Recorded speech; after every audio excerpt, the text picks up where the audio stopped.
자, 이제 우리 수요 성경 공부 시작하겠습니다. 시간이 돼서 시작하겠습니다. 오늘 우리 이제 예언자로서는 세 번째 사람.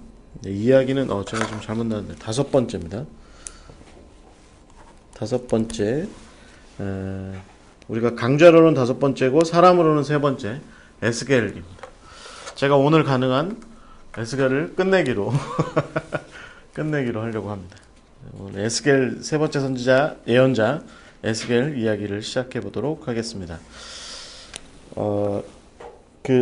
시작하기 전에 제가 잠깐 좀 말씀드리고 싶은데, 오늘 방송 혹시 보시는 분들 저한테 개인적으로 이렇게 연락을 주셔서 저희가 스크립트가 뭐라 그래, 원고가 있어요. 그래서 이 원고를 여기 현장에 오시는 분들은 원고를 보고 계시거든요. 그리고 저희 수요 열린 성경 공부 카톡방이 있습니다.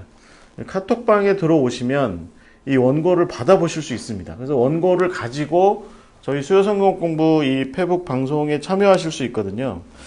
그런데 이제 가끔 연락 주셔서 원고가 있는 것 같은데 원고를 어떻게 받냐 이렇게 말씀하시는데, 저희한테 개별적으로 톡을 뭘 좀 주시면 저희가 수요 성경 공부 방에 저희가 가입을 시켜드리겠습니다. 그러면 저희가 이 원고를 수요일 아침마다 올려놓는데 이 원고를 받아보실 수 있습니다.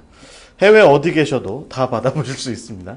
왜냐면 이게 제가 한글로 올리지 않고 PDF로 올려놓거든요. 그러니까 여러분들 어디에서나 다 받아보셔서 이렇게 출력해서 보실 수 있습니다. 그러니까 저희 카톡방에 들어오실 수 있도록 이렇게 하시면 될 것 같아요. 그래서 저한테 건 아니면 우리 토비아 방에다가 카톡에 좀 연결될 수 있는 방법을 알려주시면 저희랑 이렇게 연결할 수 있도록 하겠습니다.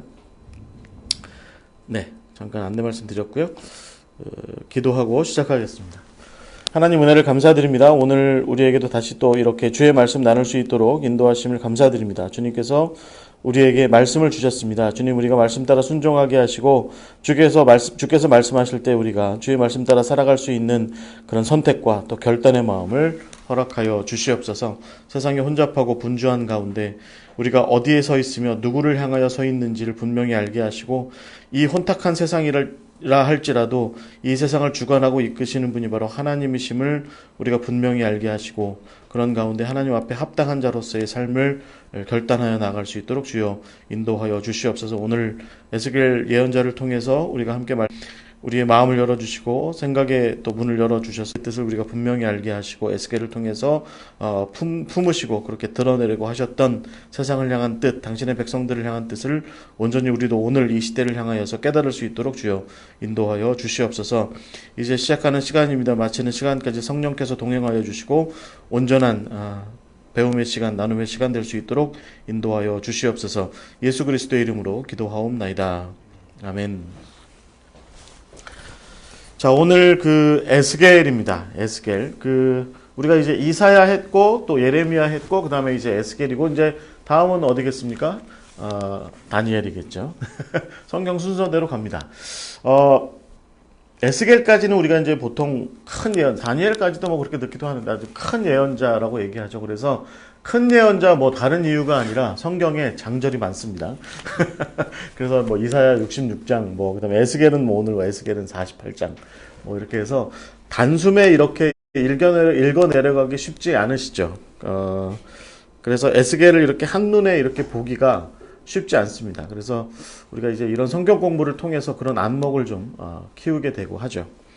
여러분, 에스겔 하면 어떤 생각 나세요? 제가 아는 집사님한테 이번 주에 에스겔 성경 공부한다고 그랬더니 자기 에스겔 잘 안 돼요. 그러면서 뭐라고 얘기하냐면 에스겔 하면 UFO가 떠오른대요. 그래서 그렇죠. 이제 UFO를 연구하시는 분들이 가장 많이 성경을 인용하는 곳이 바로 이 에스겔입니다. 1장과 10장 이런 곳에 나와 있는 하나님의 현현, 하나님께서 드러내신 모습이 거기 날개도 달려있고 바퀴도 달려있고 이러니까 무슨 UFO다. 그래서 에스겔서는 그러니까 하나님은 외계인, 예수님은 외계인이라고 얘기하는 가장 좋은 레퍼런스가 있는 그런 책이 바로 이제 이 에스겔서입니다.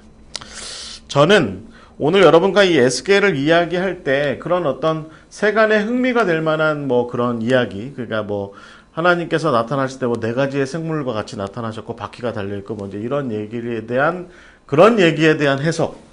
그 다음에 이제 에스겔서에서 가장 많이 성경 공부할 때 다루는 게 뭐냐면 40장 이후에 나오는 예루살렘과 성전의 모양에 대한 해석.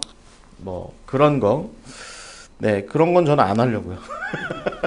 그런 거는 여러분들 뭐 다른 책 보셔도 많이 있습니다. 그리고 유튜브에 보시면 에스겔과 UFO 쳐보시면 성경 웬만한 주해 강해 하신 것보다 아주 상세하게 그 1장에 나오는 에스겔서 1장에 나오는 그 하나님의 나타나신 그 모습, 그걸 마치 UFO인 양 잘 그려 놓았으니까 뭐 그 모양새가 어떤지에 대해서는 그런 유튜브를 참고하세요. 네, 훨씬 좋습니다.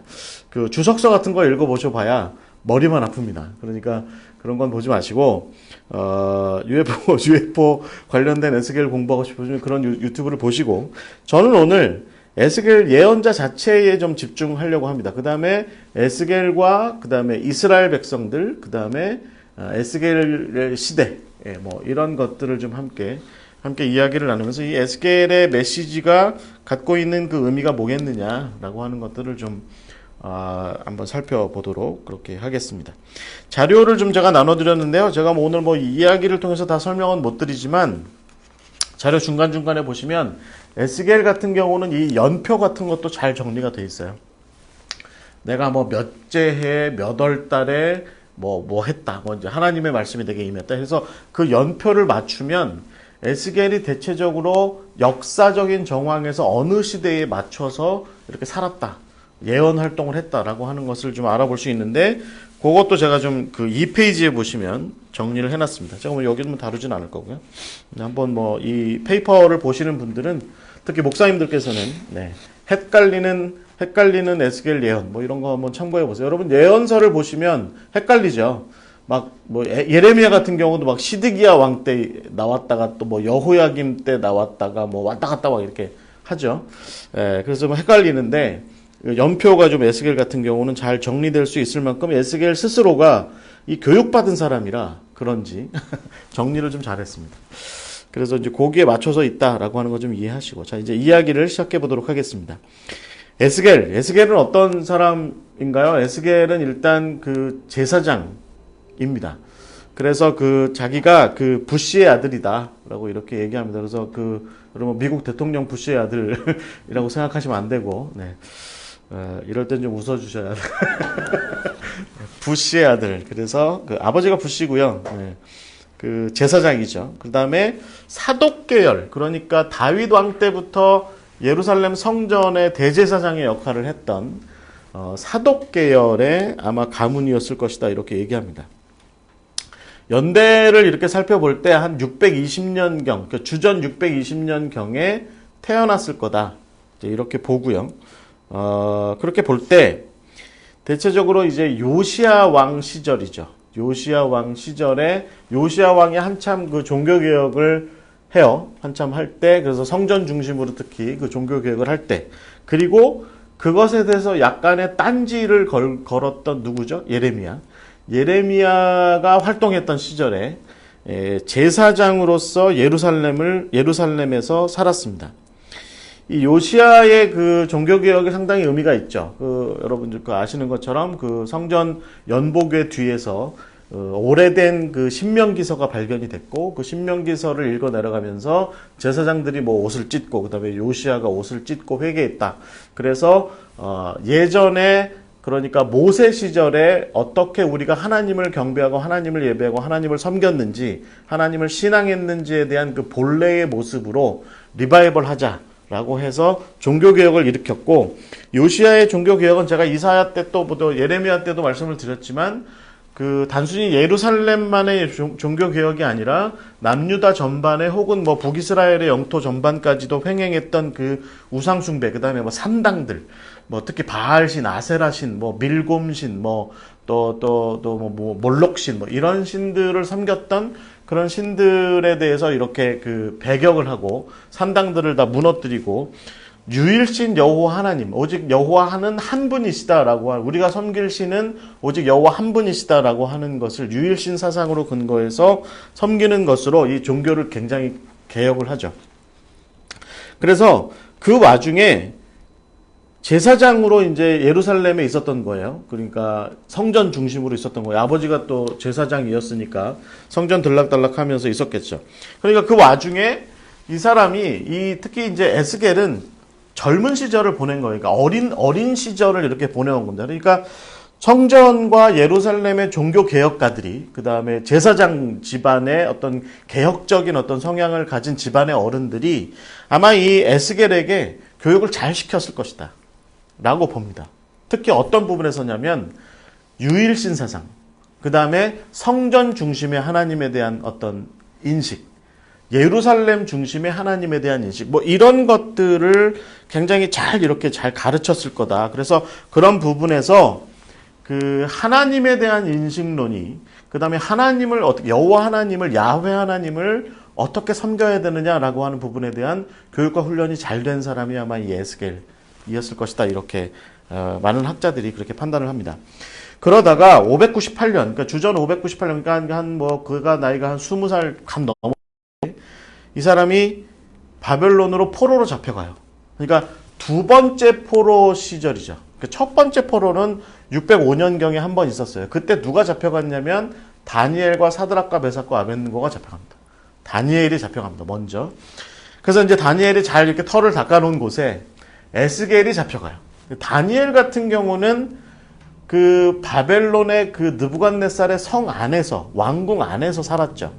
이 좀 잘 나가는 청년들만 잡아갔었으니까. 이 두 번째 때는 한 10,000명쯤 잡아갔다고 봅니다. 그러니까 이 10,000명을 다 바벨론 성 안에다가 이렇게 살게 한 것이 아니라 바벨론 성 옆에 그발강, 이게 이제 그발강은 운하예요. 자연적으로 만들어진 강이 아니라 티그리스 강과 유프라테스 강을 바벨론으로 끌어들이기 위해서 만들어 놓은 운하인데, 그 운하 주변에 델아빕, 그러니까 요즘 말로 얘기하면 텔아비브, 지금 이스라엘의 수도죠. 그거 이제 비슷한 발음의 델아빕, 거기에서 정착해서 삽니다.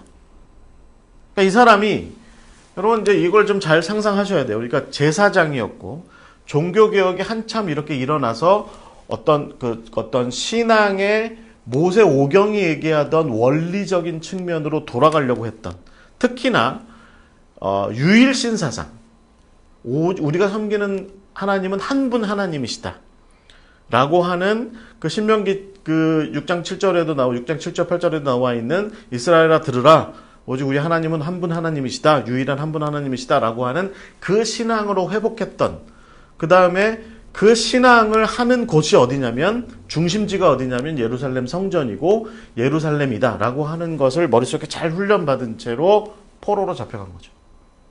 네. 이걸 잘 이해하셔야 됩니다. 포로로 잡혀가 보니까 예루살렘이 얼마나 산동네였는지를 거기서 알게 된 거죠. 그러니까 예루살렘에서 잘 나가던 집안의 제사장 집안의 젊은이가, 다니엘도 그랬겠지만, 그보다 앞서서 이제 한 7, 8년 전에 잡혀갔던 다니엘도 그랬겠지만, 이 에스겔도 결국은 598년에 바벨론의 포로로 잡혀가니까 자기가 살던 예루살렘은 시골이고 바벨론은 엄청나게 큰 도시다. 그 다음에 자기가 섬기던 하나님의, 여호와 하나님의 성전은 말하자면 오막살이라면 바벨론의 말뚝신을 섬겼던 그 에테네멘키 사원은 말하자면 뉴욕의 엠파이어 스테이트 빌딩이다 라고 하는 비교점이 분명하게 살아있는 이 관점을 보게 된 거죠.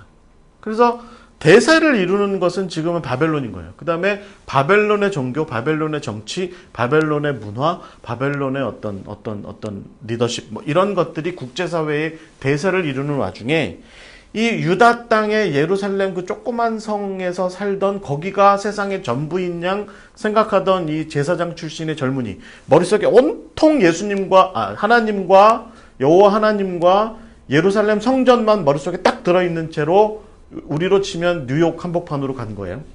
뭐 끔찍했겠죠. 그래서 어떤 커다란 위기의식을 여기서 경험하게 돼요. 이걸 우리가 충분히 유추해 볼 수 있습니다. 그러니까 이 에스겔서를 읽어 내려갈 때 그가 당황스러운 상황을 맞닥뜨리고 있다라고 하는 것을 우리가 늘 전제해야 됩니다. 예레미야는 굉장히 비통하고 고통스러운 현실을 늘 직면했다면 에스겔은 당황스러워서 어찌할 줄 모르는, 와, 이거 어떻게 해야 되는 거야? 라고 하는 그런 당황스러움 속에서 예언 활동을 시작한 거죠. 그러니까 이 끝간데 없이 강성해져만 가는 바벨론과 그 바벨론의 종교, 말뚝신에 대한 신앙, 어떤 그다음에 정치적 상황, 뭐 이런 것들 속에서 그가 이제껏 어려서부터 훈련받고 경험해왔던 유대인의, 그러니까 이스라엘의 생각과 종교, 신앙 뭐 이런 것들은 지금 형편없이 찢어발겨지고 있는 그런 상황을 지금 만나고 있는 것이 바로 이 에스겔의 상황입니다. 그러다가 이제 포로로 잡혀간 지 약 한 5년 정도가 흐른 593년 혹은 592년에 이 사람이 이제 그발 강가를 이렇게 아까 제가 말씀드린 운하 그발 강가를 나가서 거닐다가 거기서 갑작스럽게 그 화염과 천둥과 번개 가운데 임하시는 하나님을 만나고 그 하나님을 체험하고 나서 5년 정도의 예언을 합니다. 그래서 한 588년, 그러니까 느부갓네살이 최종적으로 예루살렘을 에워싸던, 그래서 예루살렘을 최종적으로 무너뜨리기 위해서 마지막 공성전을 시작하던 시점까지 첫 번째 예언을 하고, 그리고 588년, 587년에 두 번째 예언을 새롭게 시작해요. 그때부터. 그래서 예루살렘이 멸망하는 주전 586년, 그 다음에 그 자기 동포들이 마지막으로 약 3,000명 정도 되는 사람들이 마지막 세 번째로 포로로 잡혀오는 꼴을 다 보고 그들에게서 예루살렘이 완전히 무너졌어 라고 하는 이야기를 듣고, 그리고 예언 활동을 계속해서 571년까지 해요. 571년. 그래서 여러분 제가 이제 거기 그 2페이지에 보시면 연표를 쭉 이렇게 작성해 놨는데, 예를 들면 예레미야서 29장 17절 말씀 같은 경우, 이것은 애굽이 최종적으로 정복될 것에 대한 예언을 한 건데, 이것은 아마 마지막 에스겔의 마지막 예언 시기였을 것이다. 이제 이렇게 에스겔 스스로도 이제 그렇게 기록해 놓은 것이죠. 그래서 여러분 그렇게 이해하시면 될 것 같아요. 그래서 예레미야는 첫 번째 활동이 그러니까 592년, 주전 592년부터 약 588년까지 이어지고요. 그리고 이제 587년, 586년에 걸치면서 예루살렘이 완전히 멸망하는 꼴을 봅니다. 그때 부인도 죽어요. 에스겔의 부인도 이때 같이 죽어요. 그래서 부인의 상을 치릅니다. 그때가 성경의 에스겔서 24장입니다. 그래서 이 24장은 에스겔서에서 굉장히 중요한 분기점이 돼요. 이 에스겔서는 24장을 놓고 그 전과 그 후로 나누어서 이렇게 봐야 합니다. 그리고 나서 에스겔이 이제 아내가 죽고 예루살렘이 멸망하고 나서, 그리고 나서 새롭게 하나님께로부터 사명을 받아서 다시 이제 이스라엘 백성들을 향해서, 특히 이제 뭐 포로로 잡혀온 사람들, 그 사람들을 향해서 예언 선포를 하는 것이 바로 이제 두 번째 국면인데, 그것이 25장 이후부터 이제 쭉 이어져서 48장까지 이어지게 되는 그런 대목입니다. 흥미로운 것은요, 이 에스겔이 주전 592년에 처음, 그러니까 그발강가에서 하나님께로부터 어떤 하나님의 그 환상, 하나님이 임재하여 계신 그 환상을 보죠. 그게 이제 에스겔서 1장으로 시작이 돼요. 그리고 나서 1장, 2장, 3장 소명의 말씀을 듣고 4장, 5장, 6장 이렇게 넘어가면서 에스겔이 처음 예언 시기가 되거든요. 근데 이 예언 시기는 대체적으로 에스겔이 퍼포먼스를 주로 많이 합니다. 어떤 퍼포먼스죠? 뭐 예를 들어서 한쪽으로 돌아 누워서 40일씩 있기. 그 다음에 이렇게 떡을 만들어 가지고 사람 똥으로 이렇게 불 피워 가지고 구워서 먹기. 뭐 이런 퍼포먼스를 좀 많이 합니다. 그러니까 사람들이 에스겔 주변으로 이렇게 모여들고 저 사람 왜 그래? 왜 저런 거 하는 거야? 뭐 혼자 앉아 가지고 뭐 여러분 지금 그 화면에 혹시 보이시나? 예. 이런 거. 그러니까 뭔가 혼자 앉아 가지고 무슨 도상 작전 하듯이 이렇게 해가지고 이스라엘이 예루살렘이 어떻게 망할지를 이렇게 도상 작전으로 보여준다든지 뭐 이런 일들을 자꾸 해요. 말은 안 해요. 말은 안 하고 자꾸 이런 것만 해요. 그러니까 주변 사람들이 모여들어서 이제 총명했던 젊은 제사장인데, 그래서 이제 앞으로 자기들을 좀 이끌어줄 젊은 제사장인데, 이 사람이 이제 그런 행동을 하니까 사람들이 모여들어서 이제 특히 지도자들이 모여서 너 왜 그래? 자꾸 이제 이렇게 물었겠죠. 그러니까 말은 안 하다가 나중에 점점 예언을 합니다. 어떤 예언을 하냐면 예루살렘이 멸망할 거다. 라고 자꾸 예언을 해요. 그러니까 포로로 잡혀가 있는 사람들 입장에서 볼 땐 우리 언제 고국 땅으로 다시 돌아갈까라는 생각을 품고 있는데, 그래서 혹시 우리가 바벨론이 이러다가 갑자기 멸망해서 하나님께서 바벨론을 멸망시켜서 다시 예루살렘으로 돌아갈 수 있지 않을까? 이런 생각을 했는데 거기에다가 찬물을 껴진 사람이 에스겔인 겁니다. 꿈도 꾸지 마라. 꿈도 꾸지 마라. 예루살렘은 반드시 멸망할 거다. 그리고 예루살렘은 완전히 예레미야가 예언하는 것처럼 뿌리 뽑히게 될 거다. 라고 그렇게 선언한 사람. 그래서 어떤 사람들이 와서 아니야, 우린 돌아갈 수 있을 거야. 막 이런 예언들을 할 때 웃기지 마. 그런 일은 없어. 그런 일은 절대로 없어. 라고 얘기를 했던 사람이 바로 그 에스겔입니다. 그래서 에스겔의 24장 이전에, 그러니까 588년 이전의 예언들은 주로 그 포로로 잡혀온 사람들, 희망으로 일어서려고 하는 사람들 주저앉히기. 이게 주로 이제 에스겔의 예언이에요. 우리가 희망을 가져야 되지 않을까? 예를 들어서 그발강가에서 막 울고 있는데, 배워가지고 우리가 다시 돌아갈 수 있을 거야. 이렇게 어깨 톡톡톡 두들고 있으면, 옆에 앉아있던 에스겔이, 그발강가에서 같이 앉아있던 에스겔이, 꿈도 꾸지 마. 그런 일은 없어. 라고 이렇게 초치기를 많이 했던 사람이 에스겔이었던 거죠. 이게 이제 예언의 전반부입니다. 예언의 후반부로 24장 이후로 이제 후반부로 넘어가면, 에스겔이 이제 588년에 느부갓네살이 예루살렘을 에워싸고 마지막 공성전을 벌이고 있는 상황에 마지막으로 가마솥 이야기를 하면서, 녹슨 가마솥 이야기를 하면서, 그리고 거기에다가 양고기를 삶아내면서 너희들이 이 꼴이 될 거다라고 이제 이렇게 예언을 하면서 예루살렘이 완전히 멸망할 것을 24장 초반부에 얘기를 합니다. 그리고 나서 아내가 죽는 와중에 예루살렘에 대한 애곡과 아내에 대한 어떤 초상을 치르면서의 애곡을 함께 하는데 잘 못해요. 하나님께서 그렇게 하지 말라고. 그러니까 원래 하듯이 이제 보통 이렇게 초상 치르듯이 하지 말라고 하나님께서 하셔서 그렇게 합니다.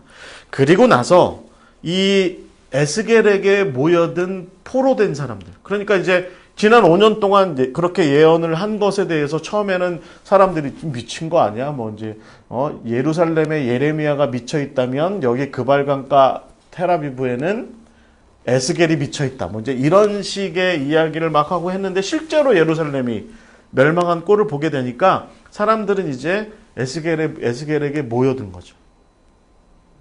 하나님의 예언자요, 우리가 그러면 앞으로 무엇을 어떻게 해야 되겠습니까? 그때 24장 이후의 이야기를 이렇게 하는데, 24장 이후에 먼저 꺼집어낸 것은 열방에 대한 예언을 해요. 특히 이제 그 애굽에 대한 예언들을 좀 이렇게 많이 하고, 그리고 나서 이제 회복에 대한 이야기를 32장 이후에 회복에 대한 이야기들을 우리가 여러분 잘 아는 것처럼 마른 뼈가 이렇게 살아나는 환상이라든지 그런 것들을 쭉 하고, 40장 이후에 어떻게 하나님께서 우리가 완전히 무너지고 완전히 파괴된 예루살렘과 성전을 다시 회복시키실지에 대한 하나님의 청사진을 보여주는 이야기가 이제 40장부터 뒤에 이어지는 거죠. 그러니까 여러분, 이 에스겔서를 읽어 내려갈 때 대략적으로 딱 볼 때 느낌을 가지셔야 돼요. 24장 이전은 희망으로 일어서려는 사람 주저앉히기. 이게 이제 에스겔의 첫 번 예언이고요. 두 번째 국면으로 넘어가면 이제 완전히 절망한 사람들을 일으켜 세우기. 이게 두 번째 예언의 국면입니다. 24장, 30장 넘어가면서의 국면은 그렇게 바뀌어 나가게 되는 거죠. 그래서 그 시기에 그런 와중에 이 에스겔이 이제 예언을 이렇게 해나가고 있다라고 하는 것을 보시면 될 것 같아요. 여러분, 제가 이제 역사 이야기를 보통 많이 했는데, 지난 이사야 때도 역사 얘기를 했고, 이제 예레미야 때도 역사 얘기를 했고, 많은 분들이 제가 역사 얘기를 하는 동안에 이렇게 졸고 계셨는데, 오늘은 역사 얘기를 안 하려고 합니다. 왜냐면 지난번 예레미야랑 겹쳐요. 시대가 겹쳐서 비슷해서, 혹시 이제 궁금하시면 남유다가, 그 다음에 예루살렘이 어떻게 멸망했는지는 지난번 예레미야 이야기를 좀 보시면 이해가 되실 것 같고, 저는 이제 바로 그 정황에 근거해서 에스겔의 예언 활동에 대해서 함께 이야기를 좀 나눠보고자 합니다. 네. 질문이 있으시면 유튜브 밑에 질문을 달아주시면 네, 전 대답 안 하겠습니다. 공부하세요. 나름대로 네, 공부하시면 돼요. 그 신바빌로니아 뭐 이런 역사를 보시면 유다가 어떻게 멸망했는지 이야기는 거기에 잘 이렇게 이렇게 뭐 저기 뭐죠 위키피디아 뭐 이런 데 보시면 잘 나와 있습니다. 깔끔하게 정리되어 있습니다. 네, 잘 보시면 될 것 같고 이제 저는 에스겔 이야기로 넘어가도록 하겠습니다. 3페이지 보시면 에스겔의 메시지를 쭉 제가 좀 정리를 해봤는데 한번 저하고 한번 쭉 따라와 보시고 에스겔서를 읽어 내려갈 때 혹시 보탬이 되실지 한번 좀 보시기 바랍니다. 이 성경 공부를 하신다 한들 에스겔서를 읽으실 것 같지 않고 하시기 전에도 안 읽으셨고 이걸 공부를 하셨다 해도 에스겔서를 읽지는 않으실 것 같고 네. 돌아가셔서 목사님들 설교하실 때 혹시 에스겔서 본문이 나오시면 제가 이야기를 했던 걸 한번 되새겨 보면서 그때 강신도 목사가 그렇게 에스겔서 강의할 때 그랬었지라고 한번 돌이켜 보시면 도움이 될 것 같아요. 에스겔서를 특히 이제 이 에스겔서를 읽어나갈 때 우리가 좀 관심 있게 지켜봐야 되는 첫 포인트가 뭐냐면 인자라는 표현입니다. 인자. 그러니까 이거 예수님도 자주 말씀하셨죠. 인자가 뭐 나무에 달려서 뭐 이렇게 말씀하시죠. 그 다음에 이 인자라는 표현이 다니엘서에도 좀 등장합니다. 근데 에스겔에게 하나님께서 인자라는 말을 많이 붙여요. 인자. 예전에 중학교 때인가 고등학교 때인가 같은 성경 공부를 이렇게 하는데 제 친구 중에 하나 선생님한테 질문하더라고요. 자기가 에스겔서를 그때 읽었다는 거예요. 그 친구가 UFO에 굉장히 관심이 많아가지고 그때도 에스겔서를 읽었는데 거기에 하나님께서 에스겔한테 임자했다는 거예요. 그래서 선생님이 굉장히 곤혹스러워 하시면서 그런 구절이 있어? 그래서 그렇게 찾아보니까 임자가 아니라 인자죠, 인자. 에스겔이 하나님의 마누라가 아니라 인자, 그러니까 son of man. 네가 사람의 아들이다. 이문열의 그 소설의 표현처럼 사람의 아들이다. 이제 이렇게 얘기하는 거죠. 왜 이렇게 그 에스겔서에 보면 그게 93번이나 나와요. 93번이나 인자야. 에스겔아 이렇게 얘기하는 게 아니라 인자야, 사람의 아들아, 이렇게 자꾸 얘기하는 거죠. 왜 이렇게 했을까요? 그러니까 어떻게 보면 에스겔의 세계관에 대해서 하나님께서 잘 아셨던 것 아닌가 생각을 좀 가져봐요. 그러니까 아까 제가 말씀드린 것처럼 에스겔이 예루살렘 중심의 성전 중심의 성전에 임재하여 계신 하나님 중심의 그런 생각으로 삶을 살았고 그런 생각으로 세상을 본 거죠. 세상을 본 거예요. 많은 분들이 한국 교회에 대해서도 이런 비판 많이 하거든요. 그러니까 교회와 강단을 중심으로 해서만 우리가 사는 세상을 본다는 거죠. 그러다 보니까 요즘에 코로나 바이러스가 횡행하던 중에 교회가 얼마나 세상을 하나님께서 어떻게 움직이시는가에 관련해서 아무런 대책이 없었는지, 그걸 바라볼 수 있는 안목이 없었는지에 대해서 한국 교회에 대해서 많이 우리가 좀 비판적인 안목을 요즘 우리가 갖게 되는데, 에스겔도 사실은 비슷한 거죠. 그러니까 그 20해가 넘게 어려서부터 교육받은 건 뭐냐면 예루살렘에 계신 하나님, 성전에 계신 하나님, 예루살렘 성전으로부터 발을 뻗어서 세상을 향하여 나아가시는 하나님. 그래서 세상의 다른 모든 존재들은, 세상의 많은 이방인들은 다 부차적이고 이차적이고 예루살렘에 거하는 우리들, 하나님을 모시는 우리들이 중심이고 우리가 핵심이야 라고 하는 생각으로만 젖어 있고, 하나님은 예루살렘에만 계셔 라고 하는 생각에만 젖어 있다가 이제 바벨론에 갔다가 또 그발 강가에 앉아서 테라비브 거기 강가에 앉아가지고 세상을 돌아보니 하나님께서 주관하시고 하나님께서 이끄시는 세상은 전혀 다른 국면이 있는 거예요. 그러니까 내가 다니던 교회, 내가 살던 삶에, 내가 인식하던 방식으로만 바라보던 세상과 전혀 다른 방면에서, 전혀 다른 측면에서 하나님께서 활동하시고 하나님께서 일하시고 하나님께서 섭리하고 계시는 모습을 보게 되는 거죠. 그러니 아무래도 하나님께서 야, 이 사람의 아들아 라고 이렇게 말씀하시는 것은, 네가 이제껏은 마치 네가 신의 아들인 양 그렇게 살아왔을지 모르겠지만 네가 이제부터는 네가 사람의 아들이야. 넌 좀 생각을 좀 낮출 필요가 있어 라고 하는 측면으로 좀 겸손하게 세상을 좀 바라봐라. 겸손하게 내가 너에게 보여주는 대로 좀 이제 세상을 좀 바라봐. 그것은 예루살렘이라고 하는 안경으로, 예루살렘이라고 하는 성전을 중심으로 한 그 안경으로 세상을 보는 것과 완전히 다른 거야. 라고 하는 것을 이야기할 때 하나님께서 인자야, 사람의 아들아, 너는 그냥 사람의 아들이야. 라고 하는 것을 말씀하신 거죠. 그러니까 이제부터 에스겔이 볼 것은 다 놀랄 만한 것들만 있는 거예요. 놀랄 만한 일들만. 자기의 이제것의 사고방식과 자기의 이제것의 인식방식에서는 완전히 벗어나는 새로운 방식으로 이렇게 나아가게 되는 거죠. 우리 제 집사람 저기 옆에 앉아있는데, 얼마 전에 어떤 책을 하나 이렇게 읽었는데, 그 책을 읽으면서 자꾸 화를 내더라고요.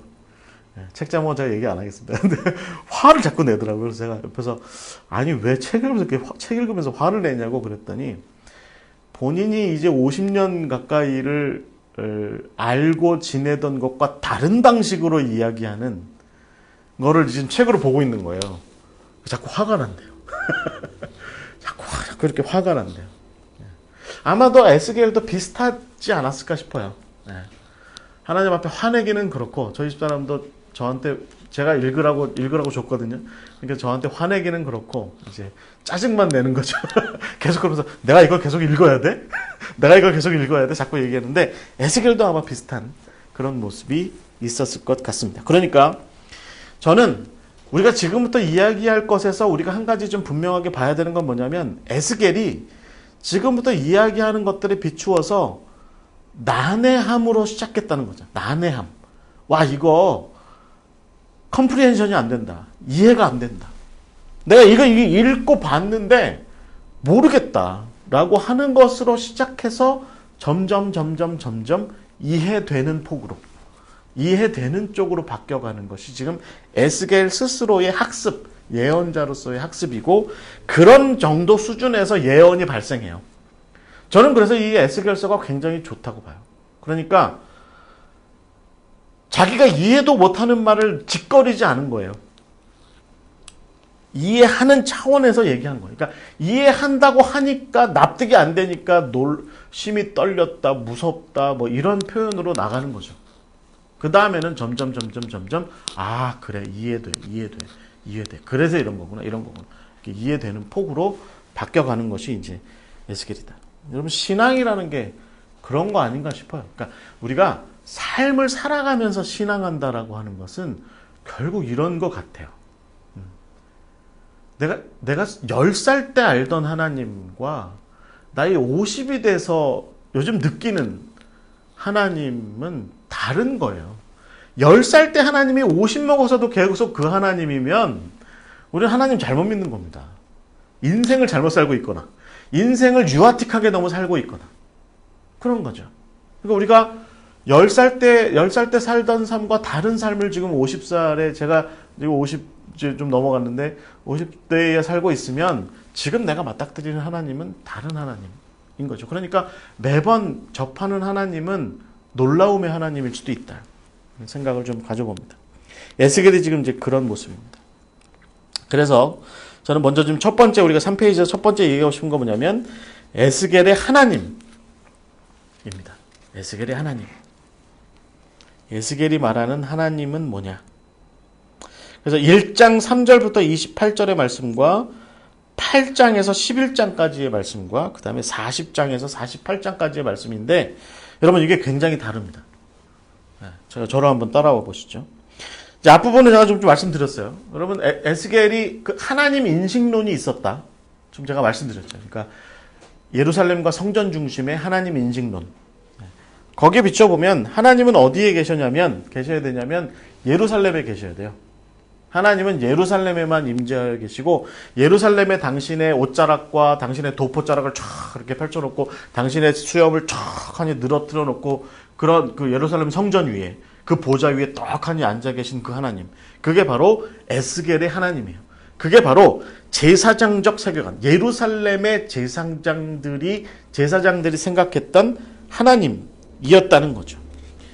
그래서 그런 것에 익숙해 있던 것이 바로 이 에스겔인데, 지금부터 우리가 얘기하는 하나님은 그런 하나님의 관점과 하나님의 인식론으로부터 벗어나 있는 거죠. 당장에 여러분 그 하나님께서 당신의 성산, 당신의 거룩한 산 예루살렘의 성전산, 그 모리아산이라고 얘기하는 그 성전산이 아닌 이방의 땅, 그발강, 거기에 나타나셨다는 겁니다. 하나님이 거기에 나타나셨다는 거예요. 그러니까 제사장으로 포로로 잡혀왔던 에스겔의 입장에서는 어떻게 돼요? 질문이 생기는 거죠. 하나님 여기 웬일이세요? 여기 계시면 안 되는 거 아니에요? 하나님 저기 예루살렘에 계셔야 되는 거 아니에요? 왜 갑자기 여기 나타나셨어요? 하나님 아니죠? 라고 이렇게 묻게 되는 겁니다. 그리고 나서 8장에 넘어가시면 그 하나님이 당신의 보좌가 있는 예루살렘을 심판하겠다고 하세요.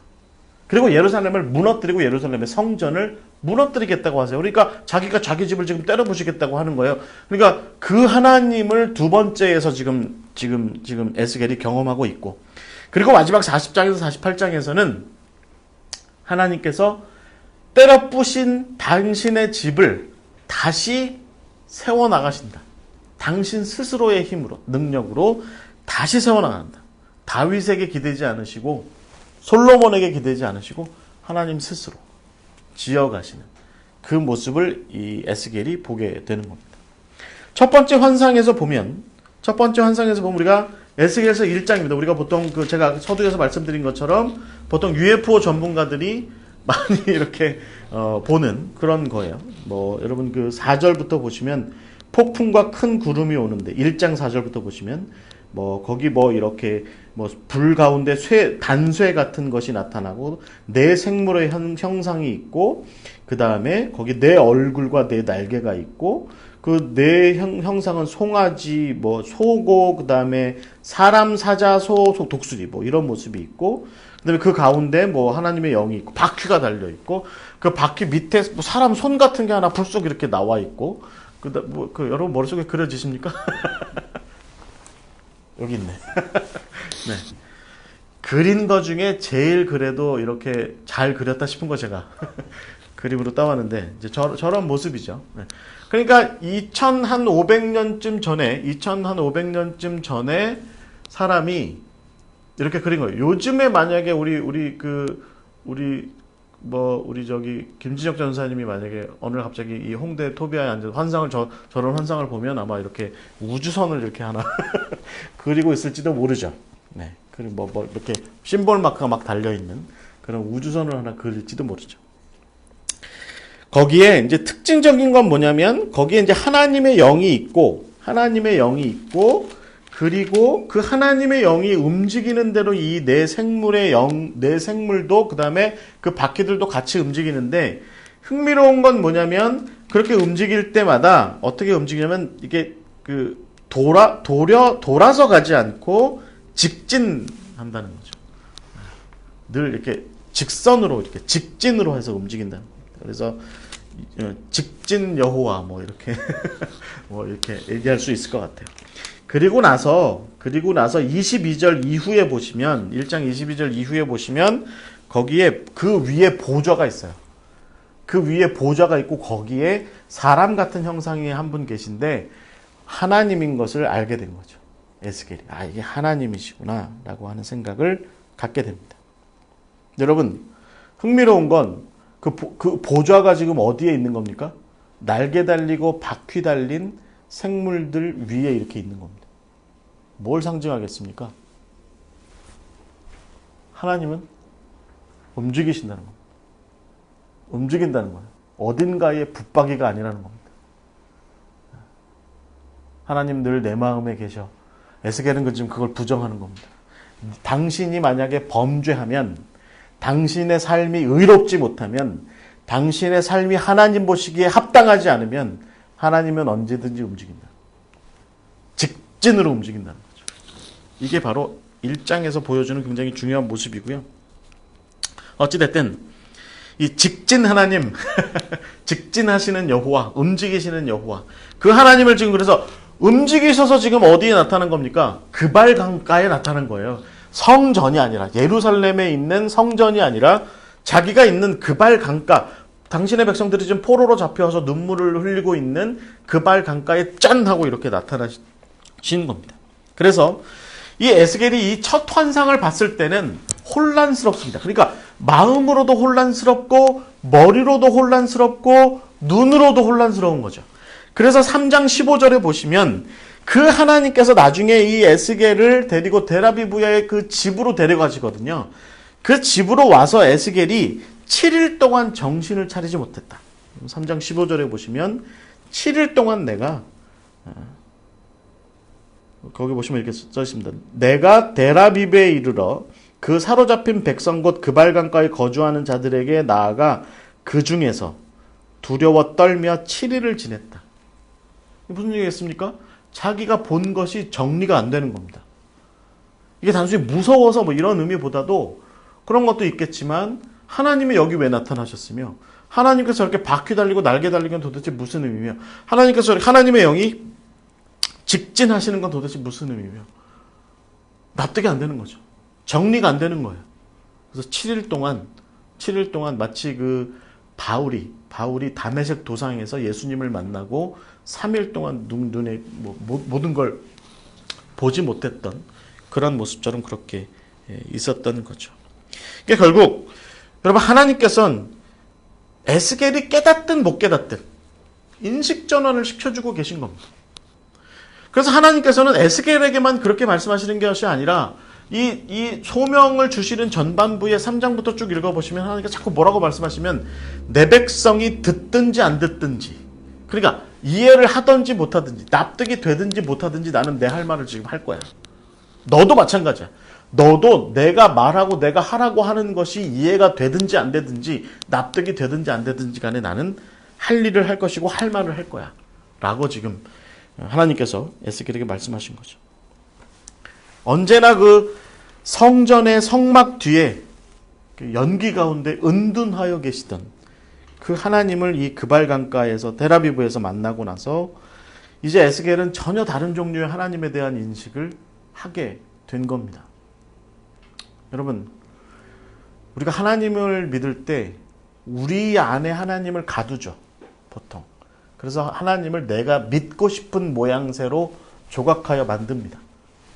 깎아요. 그게 뭐예요? 우상이죠. 그게 우상인 겁니다.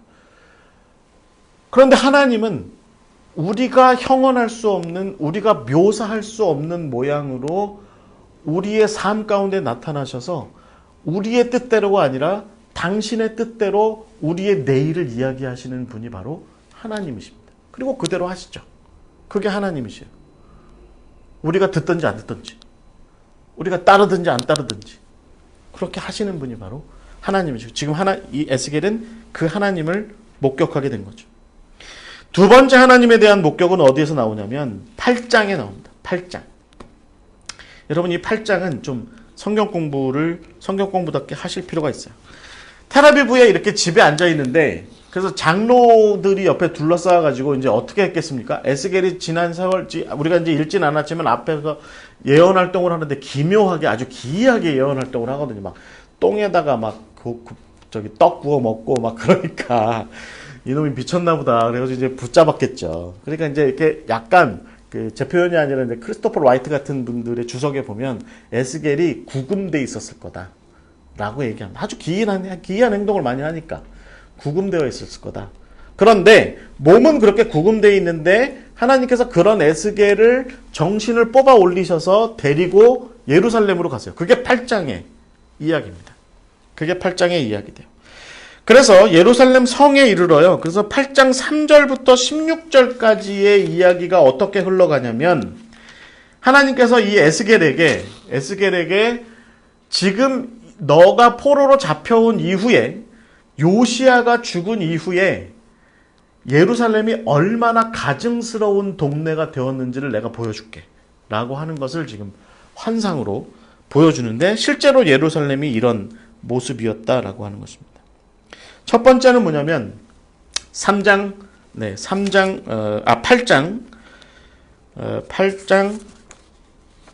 죄송합니다. 첫 번째는 뭐냐면 8장 8장, 이제 여러분 6페이지에 보시면 8장 5절부터 6절의 모습입니다. 5절부터 6절까지의 모습이에요. 그러니까 지금 예루살렘과 이스라엘의 이 남유다의 어떤 하나님 앞에 범죄하는 모습이 너무 가득한데 그 범죄 중에도 최고의 범죄하는 모습들을 하나님께서 보여주고 계신데 그 8장 5절부터 6절이 첫 번째의 모습이에요. 어떻게 이제 이렇게 돼 있습니다. 인자야 이제 너는 눈을 들어 북쪽을 바라보라 하시기로 내가 눈을 들어 북쪽을 바라보니 제단문 문 어귀 북쪽에 그 질투의 우상이 있더라. 그가 또 내게 이르시되 인자야 이스라엘 족속이 행하는 일을 보느냐 그들이 여기에서 크게 가증한 일을 행하여 나로 내 성소를 멀리 떠나게 하느니라. 너는 다시 다른 큰 가증한 일을 보리라 하시더라. 그러니까 이 첫 번째의 가증스러운 모습이 뭐냐면 제단으로 들어가는 성전 문이 있죠. 그 문이 있는데 그 문 옆에 질투의 우상이라고 하는 것을 세워놓은 겁니다. 이게 질투의 우상이 뭘 의미하겠습니까? 하나님께서 그것에 대해서 질투하신다는 거예요. 그런데 이게 히스기야 왕 이후에 므낫세 시절에 실제로 예루살렘에 있었던 겁니다. 므낫세가 여러 그 우상들을 많이 만들어 놨는데 그 중에 이 아세라와 아스타롯, 그러니까 가나안의 신들의 배우자 신들, 그러니까 바알의 배우자가 아세라잖아요. 그러니까 마누라 신들이죠. 부인 신들. 이 부인 신들을 하나님의 성전 입구의 옆에다가 이렇게 나무 목상으로, 우리로 치면 천하대장군, 지하여장군 같은 그거 뭐라 그러죠? 그거 장승처럼 그 입구에, 성전 입구에다가 이렇게 세워놓은 거예요. 그러니까 이스라엘 백성들은 어떻게 했겠습니까? 하나님께 예배를 하러 들어가는 길목에서 아세라 신과 아스타롯 신한테도 이렇게 절하고 들어가는 거죠. 하나님 아버지한테도 절하고 그 부인 어머니한테도 절해야 되지 않을까? 뭐 이런 생각을 한 겁니다. 그래서 하나님의 질투가 생긴 거죠. 이게 이런 모습이 나중에 여러분 이 여신들을 숭배하는 것이 예레미야에도 나오죠. 하늘의 여신을 예배하는 일들이 민가에서도 많이, 예루살렘의 민가에서도 많이 횡행하거든요. 그래서 이 첫 번째 하나님께서 어떤 가증한 거다라고 얘기한 게 뭐냐면 성전으로 들어가는 입구에 나무 목상으로 만들어 놓은 아세라 신과 아스타롯 신상, 하나님의 질투를 유발하는, 그게 첫 번째입니다. 그리고 여러분 6절 후반부에 보시면 다른 큰 가증한 것을 내가 보여줄게. 그리고 7절부터 또 어떤 거 보시면 7절부터 13절에 보시면 이렇게 돼 있습니다. 거기 내가 본즉 담에 구멍이 있더라. 그가 내게 이르시되 인자야 너는 이 담을 헐라 하시기로 내가 그 담을 허니 한 문이 있더라. 내게 이르시되 들어가서 그들이 거기에서 행하는 가증하고 악한 일을 보라 하시기로 내가 들어가 보니 각양 곤충과 가증한 짐승과 이스라엘 족속의 모든 우상을 그 사방 벽에 그렸고 그 다음에 이스라엘 족속의 장로 중 70명이 그 앞에 섰으며 사반의 아들 야하사나도 그 가운데 섰고 각기 손에 향로를 들었는데 향연이 구름같이 오르더라. 뭐 이런 식으로 되어 있습니다. 이게 여러분 이 13절까지 이렇게 되어 있는데 이게 어떤 것을 의미하겠습니까? 성전에 이제 조금 전에는 여러분 이 질투의 우상은 성전 문 앞에 있었다고 그랬잖아요. 성전을 옛날 그 솔로몬 성전 구성도를 보면 성전 그 성소가 있는 그 옆으로 이렇게 방들이 있는 회랑들이 이렇게 있었습니다. 그 회랑에 방들이 있었던 거죠. 그 방들에 말하자면 지금 방들의 벽에다가 이렇게 곤충과 짐승들을 그려놓고 거기에다가 절한 거예요. 이 곤충과 짐승들은 애굽에서 주로 숭배하던 신들이었어요. 그리고 이것이 방에 있었다는 얘기는 무엇을 의미하냐면 비밀스러운 모임이 있었다는 얘기입니다. 그래서 제사장들 중에 일부가 비밀스럽게 그 방에 가서 애굽 신을 섬겼다는 이야기예요. 애굽의 신들. 그 중에 여러분 누가 있었대요? 사반의 아들 야하사나도 있었다. 여러분 사반의 가문은요, 예레미야서를 쭉 읽어보시면 사반의 가문들은 대체적으로 예레미야를 돕는 사람들, 아주 의로운 사람들이거든요. 사반의 아들 중에 바룩도 있었고, 이 바룩도 이런 거 돕잖아요. 예레미야를 돕잖아요. 근데 이 사람 야하사나는 어떤 사람이었겠습니까? 그 집안에 말하자면 또라이. 그 집안에 또라이 하나가 있었던 거죠. 집안 사람들 대부분은 정직하게 예레미야를 정말 하나님의 선지자 예언자 예레미야를 위해서 함께 돕고 이러는데 이 멍청한 놈 야하사나는 애굽 신을 숭배하는 그 모임에 나가서 비밀스럽게 거기 가서 숭배했던 겁니다.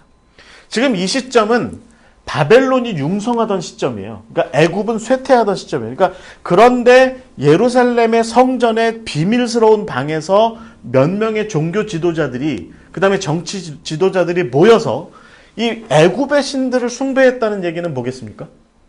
단순히 애굽의 신들만 숭배했을까요? 그렇지 않습니다.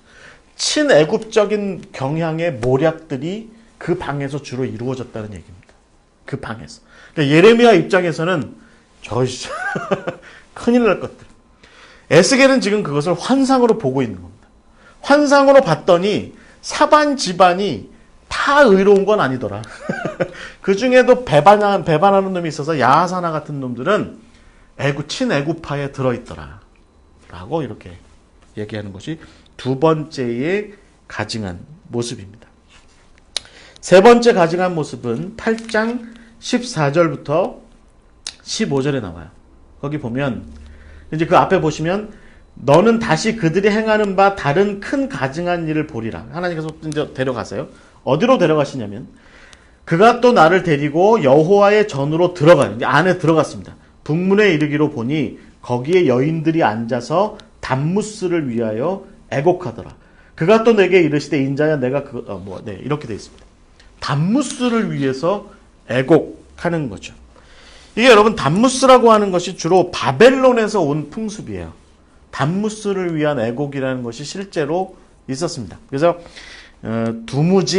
두무지라고 하는 게 옛날 그 수메르의 왕 중에 고대 왕 중에 한 사람이었는데 말하자면 우리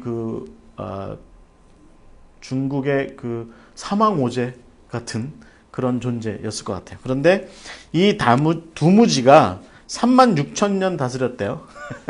신화의 사람이죠. 그런데 이 두무지가 어떤 일이 있냐면 그 아내가 이난나라고 하는 아내가 있는데 이 이난나가 이 두무지를 모함해서 지하세계로 쫓아내요. 그래서 지하세계에 갇혀 살아요. 그래서 그 두무지의 어머니와 여동생이 매해마다 날을 정해서 이 두무지를 위해서 애곡하는 시간을 가졌는데 이 애곡하는 것에 뭐가 더해지냐면 그리스 신화에 아프로디테의 연인 중에 님프 중에 아도니스라고 있었어요. 아주 그 잘생긴 청년. 근데 얘가 죽어 나중에. 그래가지고 아프로디테가 그 황소한테 죽은 아도니스를 위해서 이렇게 애곡하거든요. 그래서 이 그리스 신화에 나오는 애곡과 그 다음에 이 두무지를 위한 애곡이 바벨론에서 합쳐져요. 그래서 젊은 아름다운 멋진 남자 청년을 위해서 애곡하는 거죠. 그런데 이 두무지가 결국은 바벨론의 그 어떤 이렇게 열풍이 불어제끼는, 그러니까 그 곡식이 말라가는 시절, 그 시절의 시작이라는 거죠. 이 두무지를 위한 애곡의 날들이. 그래서 이 애곡하는 관습이, 그래서 식량을 걱정하는 여자들이 주로 식량 걱정하잖아요.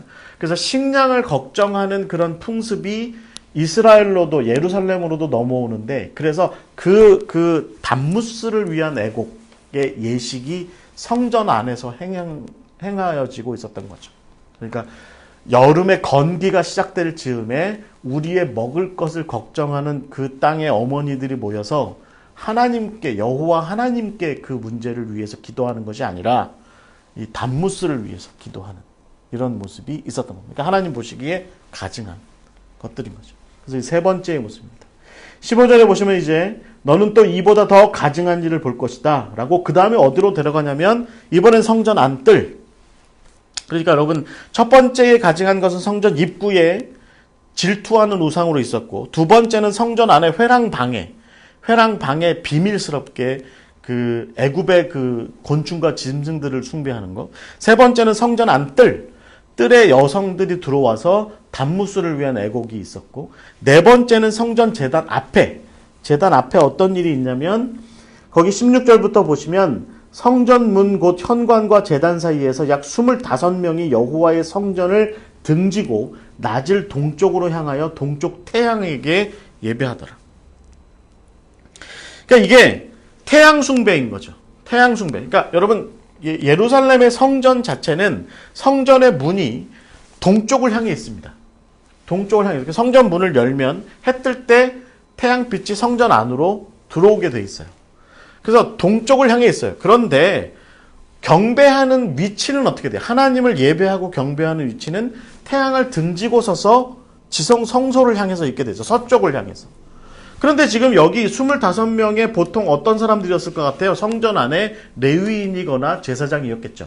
이 사람들이 지금 어떤 행동을 하는 거예요? 성전을 등지고서 떠오르는 태양을 향해서 지금 태양을 숭배하고 있는 모습을 보여주고 있는 거죠. 이게 마지막에 가증한 것인데, 이런 것들이, 이런 태양 숭배가 므낫세 시절, 그러니까 히스기야의 아들 므낫세 시절에 성전 안에 다 만들어졌다는 거예요. 그러니까 아까 제가 말씀드린 질투의 우상도 므낫세 시절에 만들어졌고, 질투의 여신상 그것도 만들어졌고 성전 문 앞에, 그 다음에 성전 안쪽에다가도 1월 성신을 예배하는 것이 열왕기하 21장 5절에 보시면 므낫세 시절에 만들어지거든요.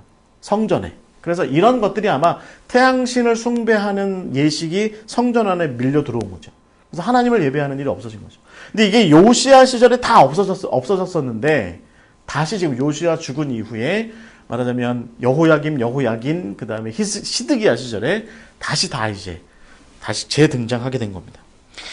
이런 일들이 벌어지는 것들을 다 이게 하나님께서 보시면서 에스겔에게 결국에는 내가 이런 꼴들을 내가 어떻게 다 지켜보랴. 그러면서 뭐라고 말씀하시냐면 에스겔서 그 앞에 보시면 그 8장 6절 말씀해 보시면 이렇게 되어 있습니다. 나로 내 성소를 멀리 떠나게 한다.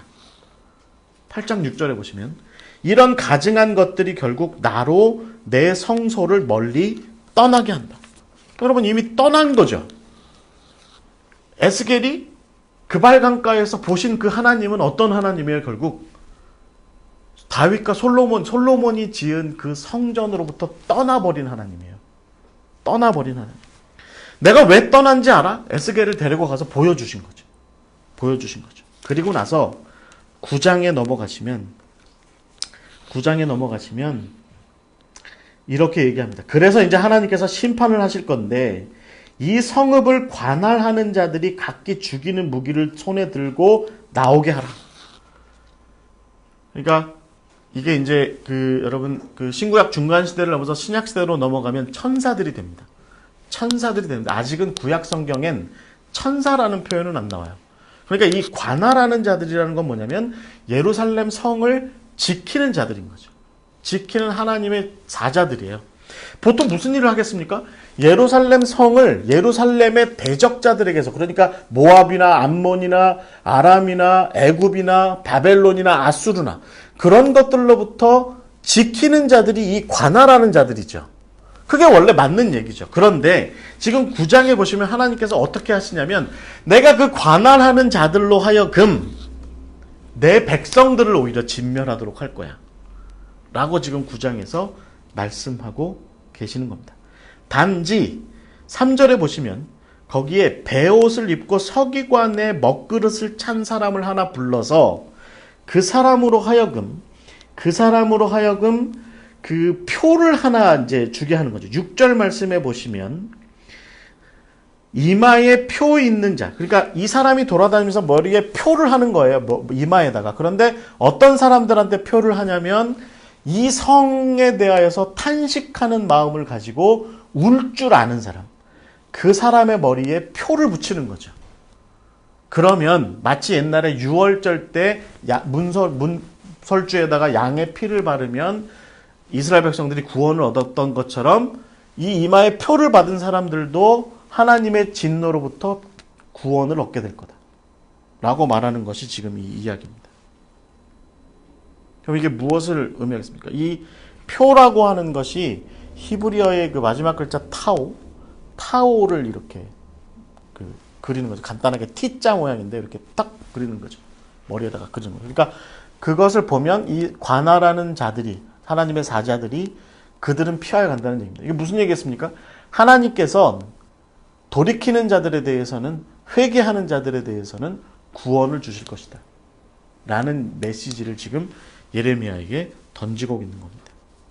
예레미야는 예루살렘이 하나님께서 저 가증한 것들 때문에 완전히 멸망하게 될 거다라고 하는 것을 메시지로 봤지만, 그러나 그런 일들이 아마 모두에게 일어나는 것이 아니라, 그것은 예레미야도 그렇게 얘기했고 또 이사야도 그런 식으로 얘기했죠.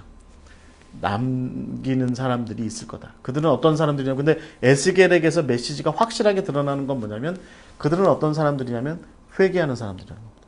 돌이키는 사람들, 회개하는 사람들. 여러분, 제가 7페이지와 8페이지는 좀 넘어갈게요. 이게 그 에스겔에서도 중요한 건데, 이게 말하자면 그래서 하나님께서 에스겔을 통해서 너희들의 현재 상황, 너희들이 이제껏 있어 왔던 상황들에 대한 역사적인 어떤 서사를 좀 내 관점에서 이해할 필요가 있다. 내 관점에서.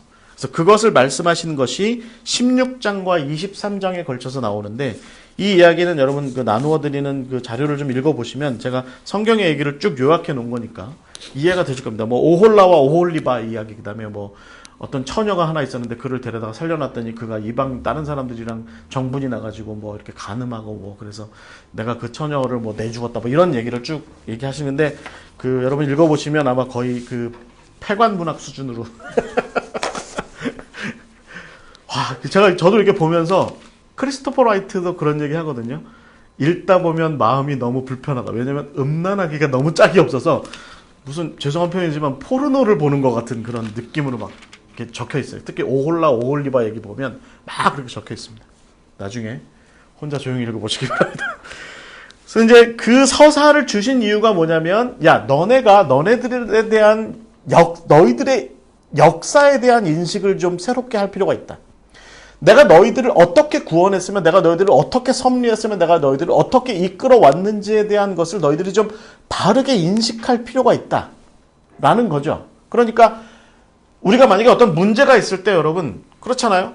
만약에 내가 어떤 문제가 있을 때, 그럼 나를 가르치게, 내가 문제가 있는 것을 지적하는 사람이 가져야 되는 게 한 가지가 뭐냐면, 네가 지금 잘못된 거야. 왜 잘못됐냐면 바른 것이 여기 있으니까. 바른 것이 여기 있는데 너는 지금 이렇게 잘못된 행동을 이만큼 하고 있는 거야 라고 하는 것에 대한 스탠다드를 좀 분명하게 세워줘야 잘못된 것을 알잖아요. 여러분, 이게 우리가 보통 성경의 죄라고 얘기하는 것, 하마르티아도 바로 이런 의미죠. 이런 의미입니다. 그러니까 이것을 하나님께서 지금 이스라엘 백성들한테 에스겔을 통해서 심어주고 계신 겁니다. 그게 바로 앞부분의 서사에 대한 이야기고, 그리고 나서 하나님께서 에스겔에게 그러면 이제 어떻게 해야 되느냐라고 하는 문제와 관련해서 돌이킴의 문제에 대해서, 회개해야 하는 문제에 대해서 이제 말씀하십니다. 그것이 바로 에스겔에서 굉장히 우리가 중요하게 봐야 되는 것이 뭐냐면 마음의 갱신입니다. 마음의 갱신. 물론 뭐 예레미야도 이런 얘기하고 또 이사야도 뭐 이런 얘기하죠. 깊이 기경해야, 너희들의 마음을 깊이 갈아엎어야 한다. 굳어있는 마음을 깊이 갈아엎어야 한다 이렇게 얘기하는데, 이제 지금 에스겔도 이제 그런 얘기를 하는 겁니다. 중요한 것은 하나님께서 굉장히 강하게 이 부분을 얘기하신다는 거죠. 이 심판에 대해서. 그래서 에스겔서 14장의 13절부터 14절에 보시면 이렇게 말씀하세요. 인자야, 가령 어떤 나라가 불법을 행하여 내게 범죄함으로 내가 손을 그 위에 펴서 그 의지하는 양식을 끊어 기근을 내려 사람과 짐승을 그 나라에서 끊는다 하자. 비록 노아, 다니엘, 욥 이 세 사람이 거기에 있을지라도 그들은 자기의 공의로 자기의 생명만 건지리라. 나 주 여호와의 말이니라. 그러니까 심판은 피할 수 없다. 그런데 거기에 노아, 다니엘, 욥이 있다 보자. 그럼 내가 어떻게 할 것 같으냐? 그들은 구원한다. 노아, 다니엘, 욥은 구원한다. 왜냐하면 그들은 의로운 자들이니까. 그런데 그들의 생명만 건질 거다. 그들 외에는 안 된다. 그러니까 노아, 욥, 다니엘이 만약에 여기 제 부인 여기 있는데요. 제 아내가 여기 있는데요. 제 자녀들이 여기 있는데요. 제가 사랑하는 사람이 여기 있는데요. 이 사람만 좀 하나 더 구해주시면 안 될까요? 라고 얘기할 때 하나님은 뭐라고 말씀하실 거냐면 아니 그들은 안 돼. 너희들만 돼. 의로운 너희들만 돼. 라고 이렇게 말씀하실 거다라는 겁니다. 이게 바로 에스겔이 말하는 굉장히 중요한 포인트예요. 의롭게 된 자만 구원한다. 의롭게 된 자만 구원한다. 근데 여러분 여기에 다니엘이 나오죠. 네. 저희 교회에서 옛날에 성경 공부할 때 저희 장로님 한 분이 저한테 질문하더라고요. 다니엘하고 에스겔은 같은 시대 사람 아닌가요? 그런데 같은 시대 사람이 어떻게 같은 시대 사람에게 의롭다고 얘기할 수 있나요? 네. 노아는 뭐 옛날 사람이니까 또 욥도 옛날 사람이니까. 근데 다니엘은 어떻게 그럴 수 있나요? 이렇게 묻더라고요. 그래서 이제 이거 이제 뭐 역사 비평학적으로 편집 비평학적으로 보면 나중에 이게 삽입됐다 뭐 이렇게 얘기할 수 있겠지만 우리가 성경을 읽는 거잖아요. 그러니까 나름대로의 이유를 좀 밝혀볼 필요도 있습니다. 저는 이렇게 생각합니다. 다니엘은 먼저 잡혀갔습니다. 이 에스겔보다. 그래서 에스겔이 예언 활동을 시작할 때쯤 됐을 때는 다니엘은 잡혀간 지 이미 13년에서 15년쯤 지난 후예요. 그리고 이때 다니엘은 이미 옛날 다니엘이 아닙니다. 이미 이때 다니엘은 느부갓네살의 꿈을 해몽하고 느부갓네살의 궁정에서 나름대로의 뭔가 일을 하던 아주 높은 자리에 앉아 계신 분이 다니엘입니다. 그러니까 이 다니엘은 지금 아마 에스겔이 보는 다니엘은 아마 저 높은 곳에 계신 다니엘일 겁니다.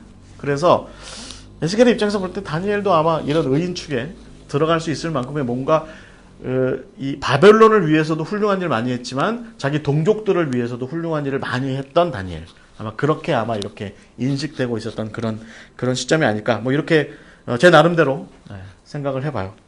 여러분이 어떻게 받아들이시건 간에 해석은 가능하다. 왜 여기 다니엘이 있어요? 해석 가능합니다.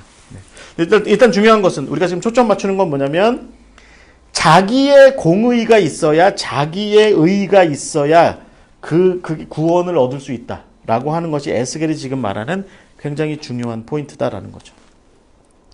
여기에 이제 이게 이런 흐름이 있어요. 뭐냐면 여러분 포로로 잡혀간 사람들이 에스겔이 최초의 예언을 할 때는 희망을 좀 가졌죠.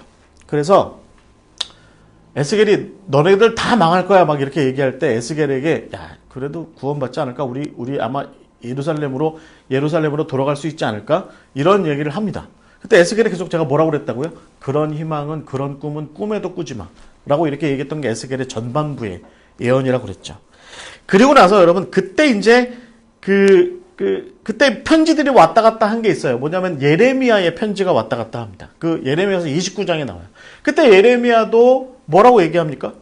너희들 중에 아합과 시드기야라고 하는 거짓 예언자들인데 걔네들이 너희들한테 곧 돌아갈 거야 라고 많이 예언을 한 다음에 그 얘기 듣지 마. 너희들은 앞으로 70년 동안은 거기 있을 거야. 이미 예레미야가 그렇게 지금 편지를 주고받은 상황이었고 에스겔도 지금 거기에 입각해서 하나님의 심판은 꽤나 오랜 시간 이어질 거다라고 하는 것을 분명하게 밝히고 있는 거죠. 그러자 이스라엘 백성들이 거기에 대해서 불평합니다. 뭐라고 불평하냐면 에스겔서 18장에 보시면 거기 중간에 제가 이제 써놨습니다. 에스겔서 18장에 보시면 이렇게 불평해요. 아버지가 신포도를 먹었으므로 그 아들의 이가 시다. 이게 무슨 뜻이냐면 문제는 아버지가 일으켰는데 그 벌은 아들이 받는다 라는 뜻입니다. 이게 예레미야서 31장에도 나오는 이야기입니다. 지금 그러니까 포로로 잡혀간 사람들이 지금 그렇게 불평하고 있는 거예요. 거기에 대해서 에스겔이 뭐라고 얘기하냐면 그렇게 얘기하지 마라. 그거 너희들 잘못된 생각이다. 너희들도 범죄한 것이 있다 라고 얘기합니다. 여러분 이게 중요합니다. 그러니까 포로로 잡혀간 사람들은 생각이 여러 갈래로 지금 갈려 있는 겁니다. 어떤 사람들은 이게 우리 조상들이 우리 부모 세대가 우리 조상들 세대가 범죄했기 때문에 우리가 지금 이런 벌을 받는 거야 라고 얘기하는데 에스겔은 지금 뭐라고 얘기합니까? 너네들도 범죄했다. 너네들도 범죄했다라고 하는 것을 에스겔의 예언을 통해서 분명하게 이렇게 밝혀가고 있는 거죠. 그러다가 실제로 예루살렘이 멸망해요. 멸망하게 되자 이제 포로로 잡혀온 사람들이 멸망한 예루살렘을 보면서 더 이상 희망을 갖지 못하게 된 거죠. 그래서 그들이 에스겔서 33장 10절에 보시면 이렇게 절망스럽게 외칩니다. 그래, 에스겔이나 선지자들 당신이 그렇게 얘기한 것처럼 우리의 허물과 죄가 이미 우리에게 있어서 우리로 그 가운데서 쇠퇴하게 하니 우리가 어찌 능히 살겠냐. 이런 얘기를 합니다. 이게 이제 아주 절망스러운 표현을 하는 거예요. 절망스러운 표현을 합니다. 그래서 그제서야 에스겔이 하나님의 말씀을 대언해서 에스겔서 33장 11절 바로 그 다음 절에 뭐라고 얘기하냐면 나의 삶을 두고 맹세하노니 하나님께서 말씀하신 겁니다. 나는 악인이 죽는 것을 기뻐하지 아니하고 악인이 그의 길에서 돌이켜 떠나 사는 것을 기뻐하노라. 이스라엘 족속아 돌이키고 돌이키라. 너희 악한 길에서 떠나라. 어찌 죽고자 하느냐. 이게 바로 하나님께서 말씀하신 겁니다. 이 에스겔의 논리, 에스겔의 예언의 논리에서 굉장히 중요한 겁니다. 그러니까 이스라엘 백성들은 우리도 가끔 그런 생각하죠. 우리가 죄 지어놓고서 저 사람 탓이에요. 제가 그랬어요. 사회가 그래요. 국가가 그래요. 우리가 살아오는 삶의 어떤 삶의 구조가 그래요. 내가 자라온 가정의 환경이 그래요. 부모님 탓이에요. 다 이런 식으로 얘기하는데 지금 하나님께서 에스겔을 통해서 분명하게 말씀하시는 건 뭐냐면 지금 너의 상태는 너도 잘못한 거 있어 라고 얘기하는 겁니다. 지금 너의 상태는 너도 잘못한 거 있어. 왜 너는 쏙 빼놓고 얘기해? 라고 얘기하는 겁니다. 자꾸 이제 그런 얘기를 들으니까 이 사람이 뭐라고 얘기해요? 그래요. 나 잘못했어요. 에라이씨. 그러면 난 모르겠어요. 이대로 살다 죽으란 얘기죠. 죽을게요. 라고 얘기하는데 하나님께서 뭐라고 말씀하세요? 아니, 네가 빼먹은 게 있어. 돌이키면 되지. 회개하면 되지. 돌이켜. 네가 돌이켜. 라고 말하는 겁니다. 그러니까 여러분, 이 전체 맥락에서 지금 제가 이야기하고 있는 전체 맥락에서 에스겔이 하나님의 말씀을 대언해서 이야기하는 핵심은 뭔가요?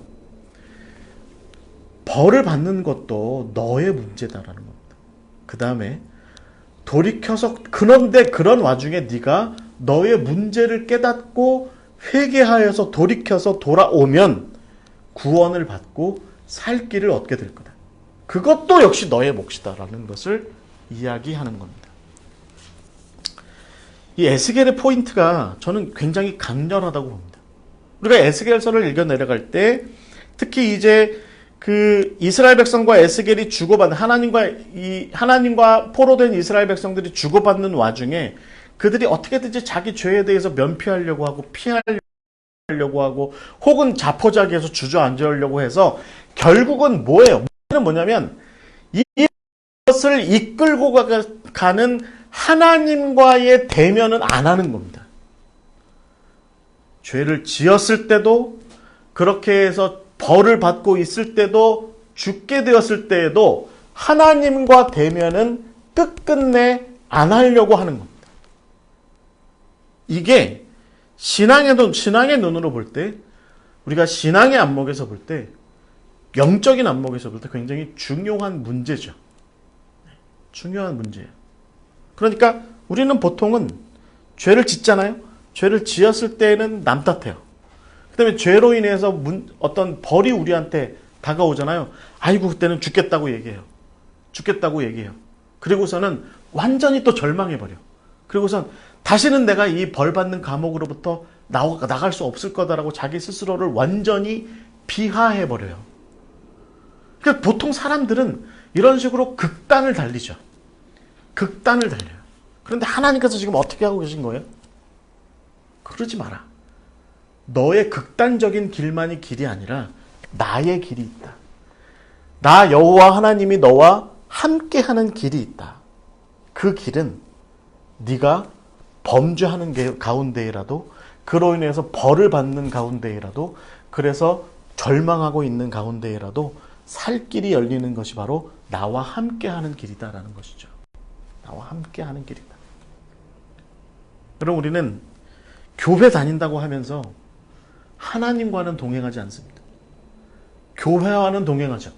교회 다니는 아무개 집사하고는 우리 교회를 이끌고 가시는 목사님하고는 맨날 어디 밥 먹으러 다니고 놀러 다니고 그러는데 하나님과는 함께 하지 않아요.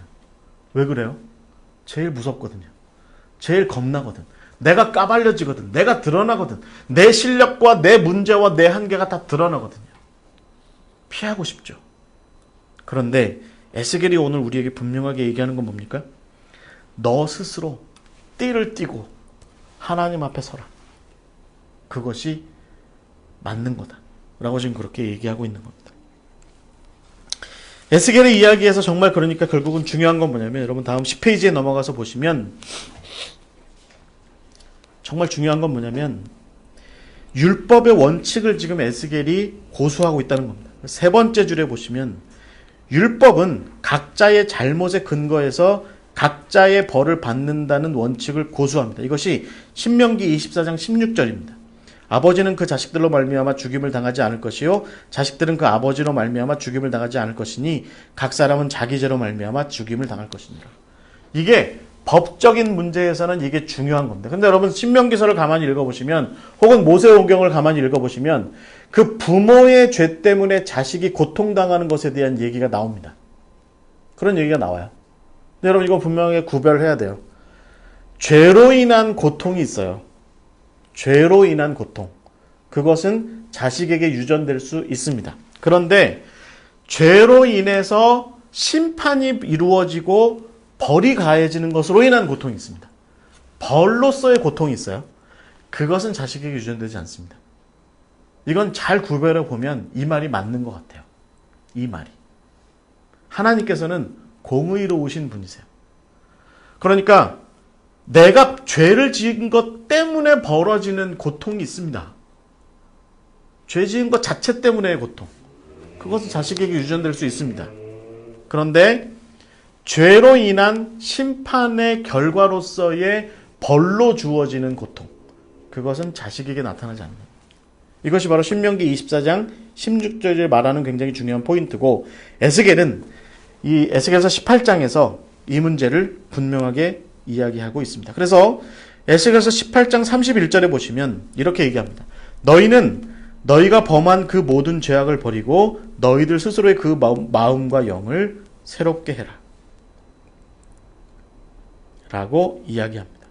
그리고서 33장 18절에서 19절에 보시면 이렇게 이야기합니다. 만일 의인이 돌이켜 그 공의에서 떠나 죄악을 범하면 그가 그 가운데에서 죽을 것이고 만일 악인이 돌이켜 그 악에서 떠나 정의와 공의대로 행하면 그가 그로 말미암아 살 것이다. 중요한 건 뭡니까?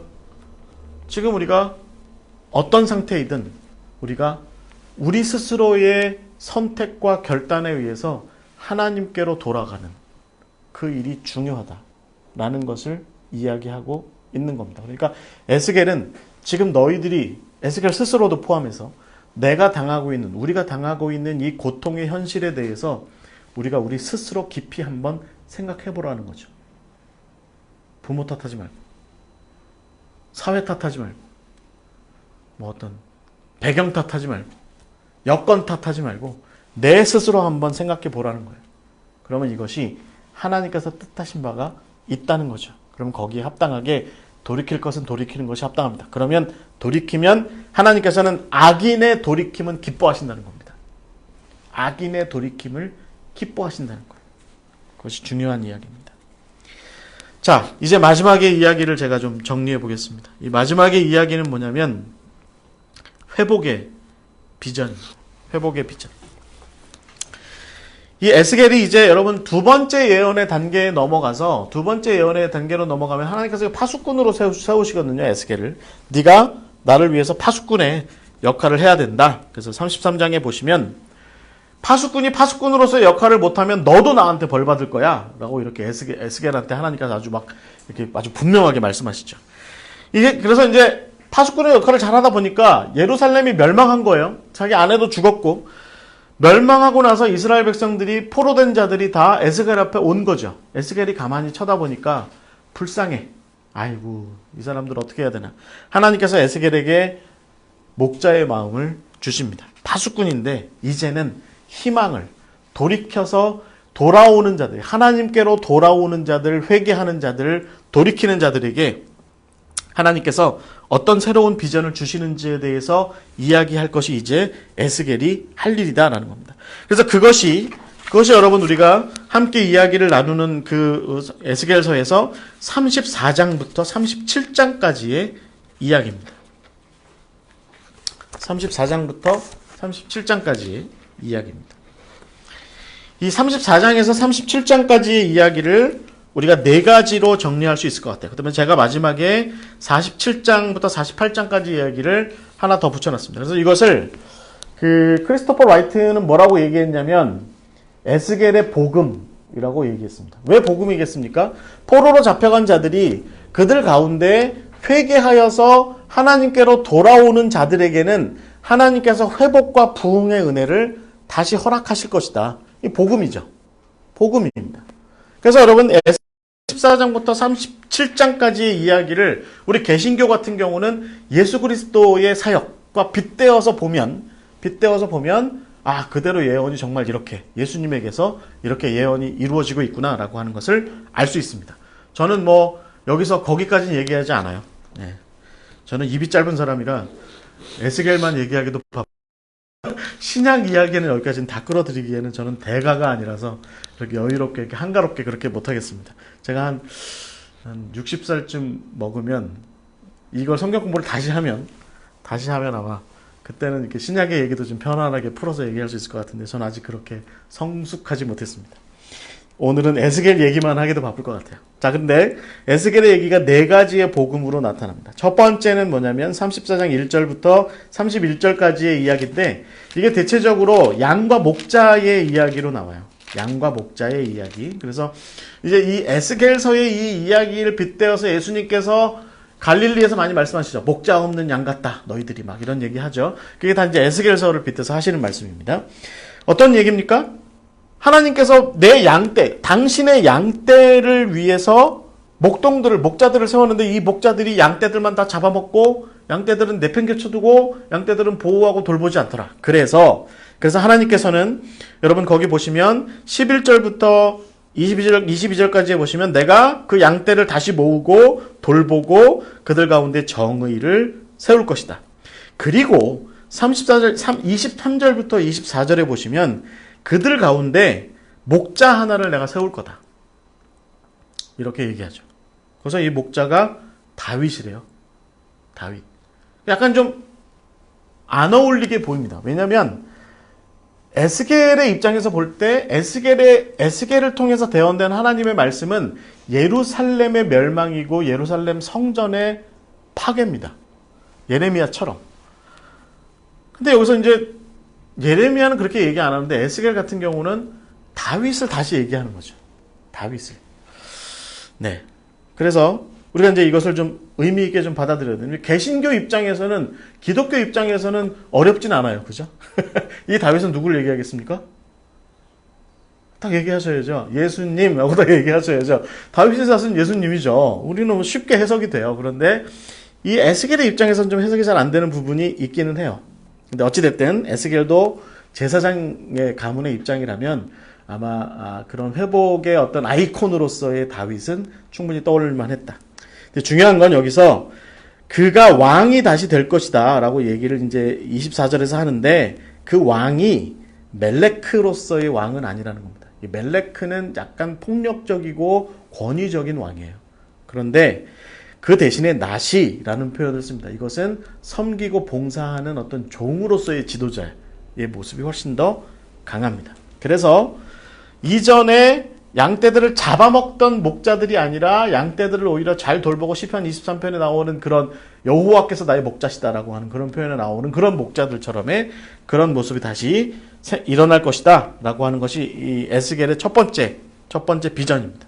그러니까 너희들이 회복해서 돌아가면 이전에 므낫세 같은 통치자들, 여로보암 2세 같은 아합 같은 통치자 그런 사람들은 없을 거다.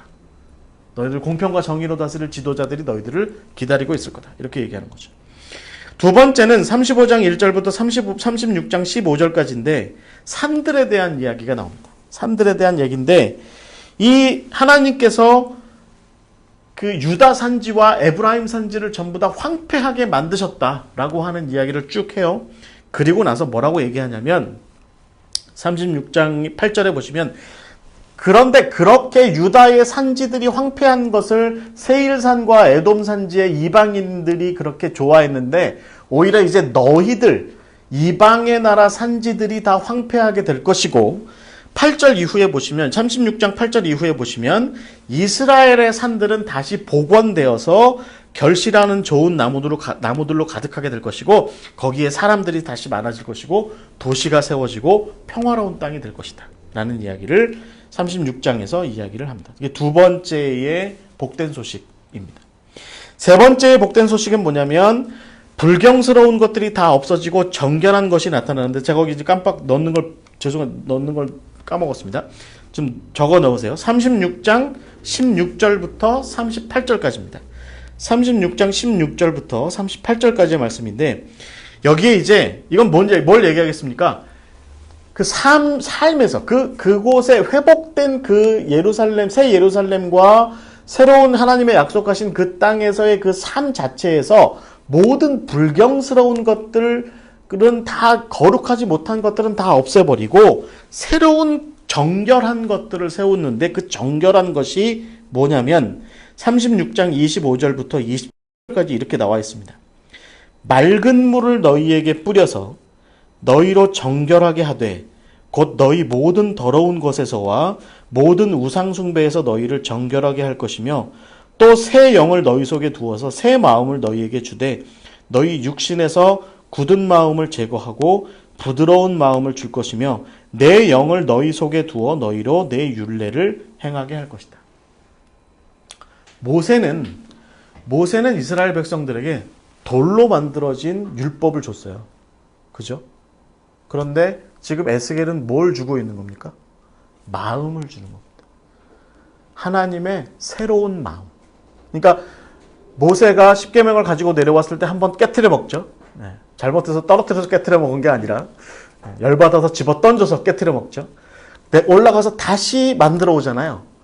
그리고 나서 하나님의 마음은 그 돌판과 예루살렘 성전에 계셨을지 모르지만 에스겔을 통해서 선포하시는 새로운 예루살렘, 새로운 성전에서는 거기에다가 하나님의 그 거룩하신 뜻을 새기지 않겠다는 겁니다.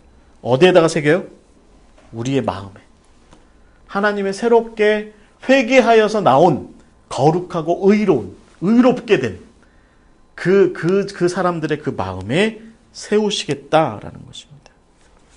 그리고 나서 마지막 복음이 뭡니까? 37장 1절부터 14절까지인데 이게 우리가 굉장히 잘 아는 하나님께서 에스겔을 어디 골짜기로 데려가시는데 거기에서 뭘 봐요?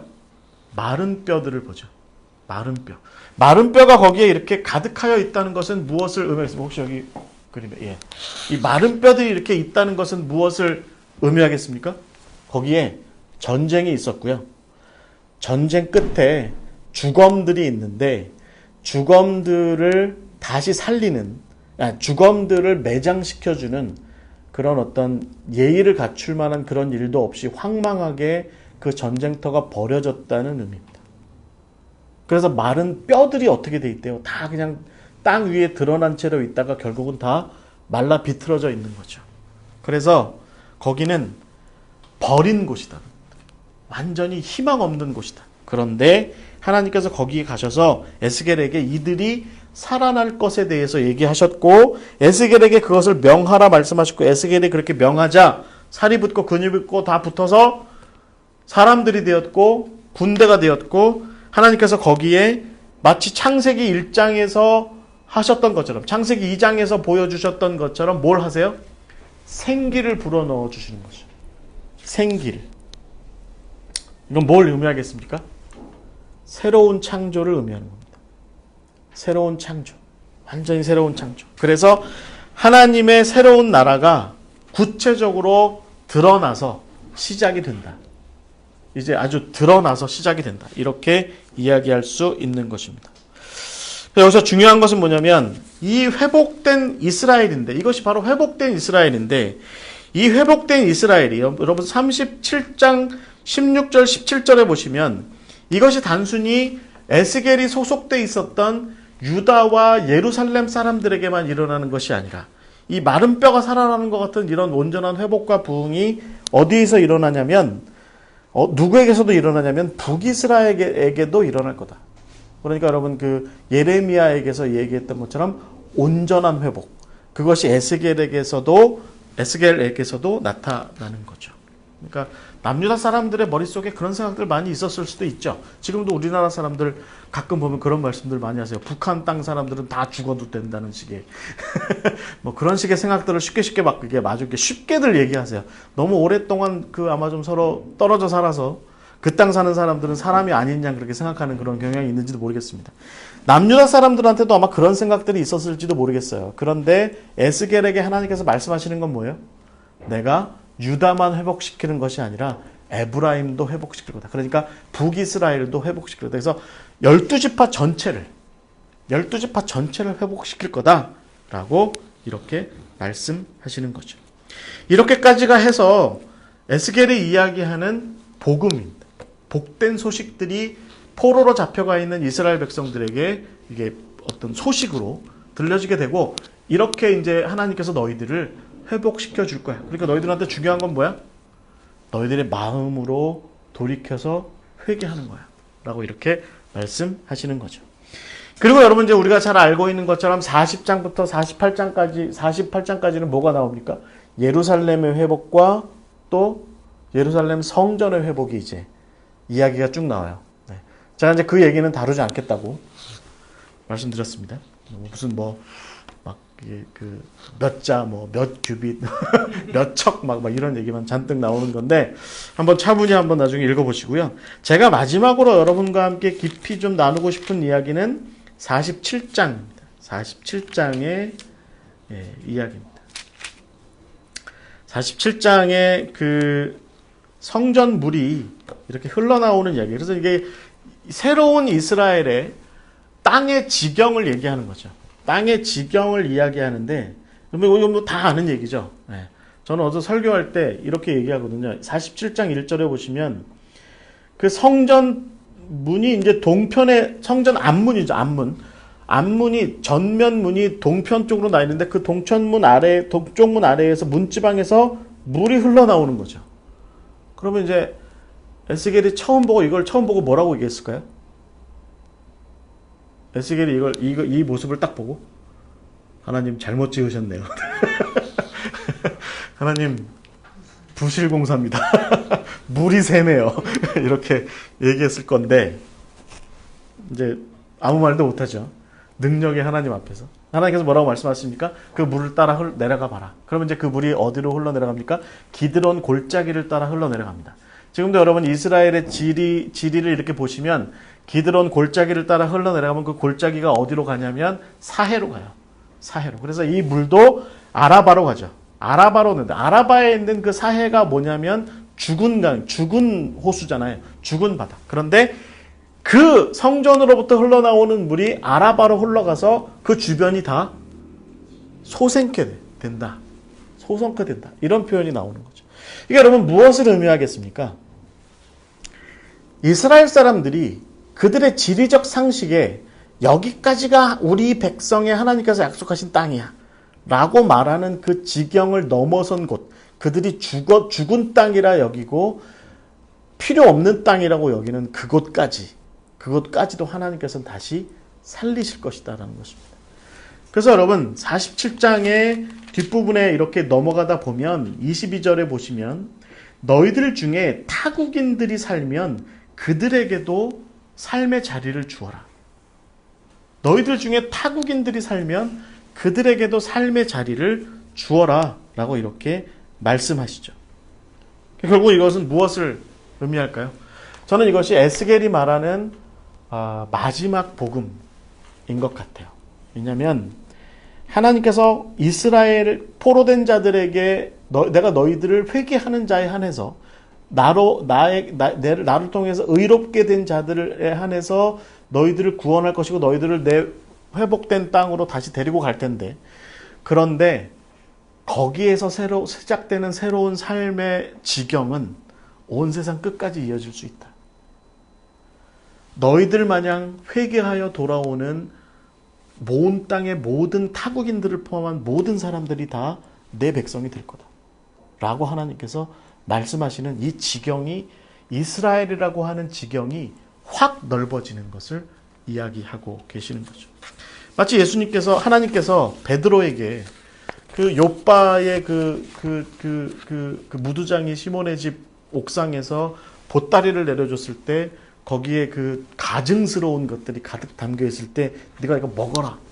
내가 가증스럽지 않다고 한 것인데 네가 왜 그걸 가증스럽다고 얘기하느냐라고 말씀하시면서 이방인을 향한 선교가 그렇게 확장됐던 것처럼 하나님의 나라의 확장도 하나님의 새로운 예루살렘, 새로운 성전의 통치도 하나님 스스로가 새롭게 그렇게 세워나가시는 그 통치, 그 자기의 백성들로 새롭게 회개한 자기 백성들로 새롭게 세워가시는 그 통치에는 세상 모든 사람들이 거기에 포함되게 돼 있다라는 것이죠.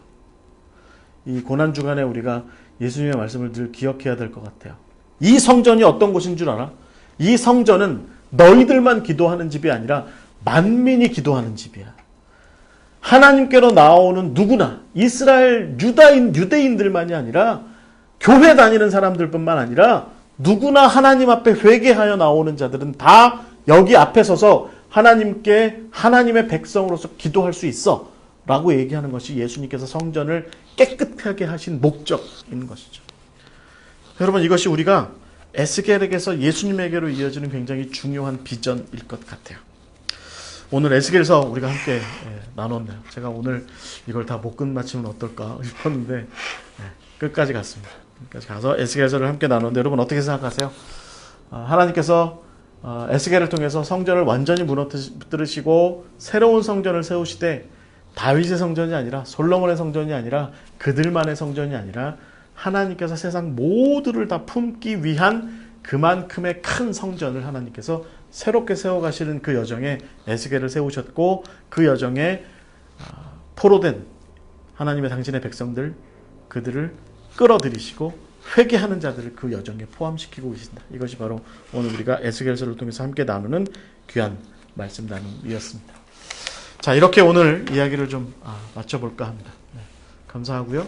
오늘 함께 해주셔서 감사드립니다. 마치겠습니다. 기도하고 마치겠습니다.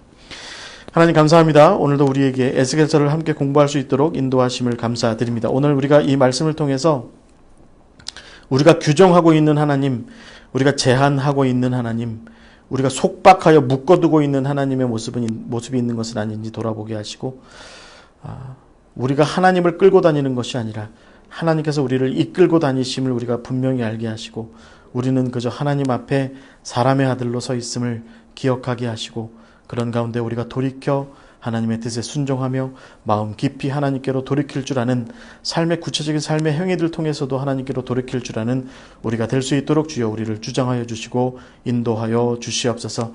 에스겔을 통해서 우리에게 귀한 말씀 허락하심을 감사드리며 우리 또한 주의 환상을 보게 하시고 우리의 상식을 깨트리는 하나님을 바라보며 하나님께서 이끄시는 대로의 그 삶을 신실하게 나아갈 수 있도록 주여 우리를 주장하여 주시고 우리를 깨트려 주시고 우리를 새롭게 하여 주시옵소서.